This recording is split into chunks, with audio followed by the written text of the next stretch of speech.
So, start tayo. Statics of rigid bodies.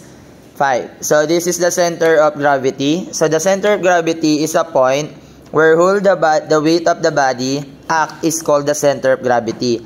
As we know that every particle of a body is attracted by the earth towards the center with the magnitude of the weight of the body. So, kadalasan naman, yung weight natin, di ba, pagka may tao, for example, ito yung earth, tas nandito yung tao, ang kala natin, lagi lang downwards yun, pero yung weight talaga niya is towards to the center of the earth. So, yung center of gravity niya, lahat ng bagay, merong center of gravity. So, doon nag-act yung weight ng bagay or ng tao. So, si centroid naman, so that is a plane figure like triangles, quadrilateral, circle have only areas but no mass. So, the center of areas of such figures is known as the centroid. So, the methods of finding the centroid of a figure is the same as that finding out the center of gravity of a body. So, dito dapat meron din kayo laging axis of reference. So, hahanap kayo ng reference line nyo. So, kapag simple plane lang naman, ginagamit natin dito yung mga Cartesian plane natin.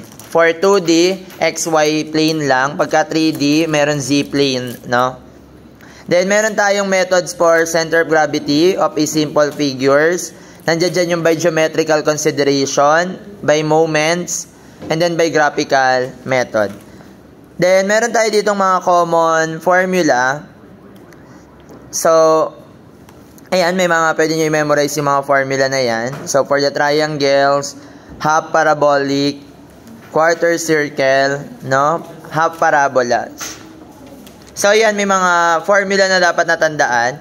Then, ito, balik lang tayo dito sa principle of moments, the Varignon's theorem. It stated that the moment of a force about a point is equal to the sum of the moment of a force components about a point. So, ginagamit natin ito sa resultant. No? Then, meron tayo ditong formula din. So, galing din to kay Varignon's. Di ba yung center of gravity of homogeneous plate? So, di ba sa mission ng WX? So, parang ito yung moment ng forces, no, ng mga components about a reference axis, and then ito naman, ito yung moment na pinoproduce ng resultant, no? So si W is the total W, ito yung mga components.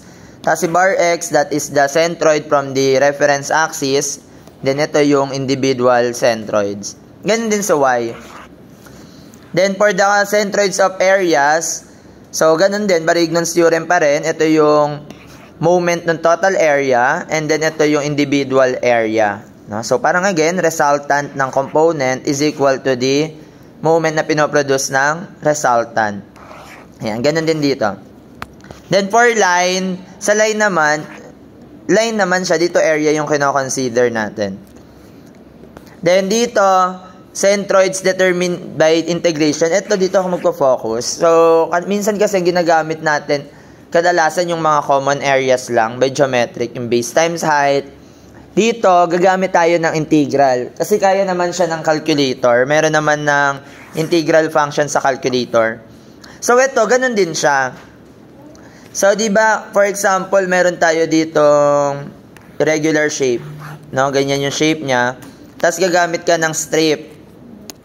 Kukuha ka lang ng vertical strip na meron siyang derivative ng x, dx. So, yan yung dx natin. Tapos, ito yung change in y. So, di ba kapag kumukuha tayo ng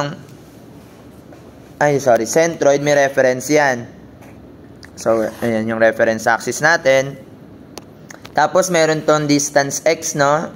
Yung centroid, NX. Tapos, nandito yung center of gravity niya. So, dito nag-act yung centroids, tapos yung total area.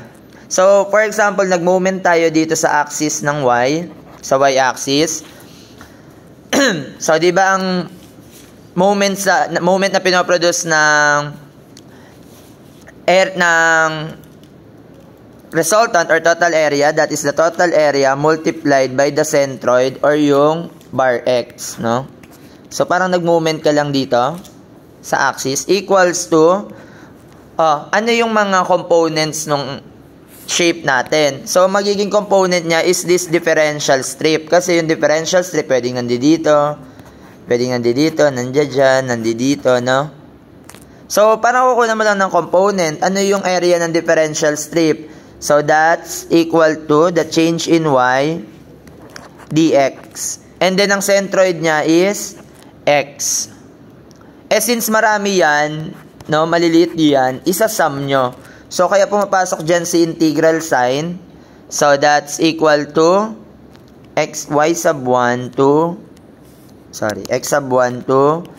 x sub 2. So, kung saan siya nagta-travel, no, this is x sub 1 and then this is x sub 2. Kaya dyan papasok yung formula ng integral. So, itong y dx na to, yung change y dx, that's the differential area. And then, yan yung centroid. So, yan.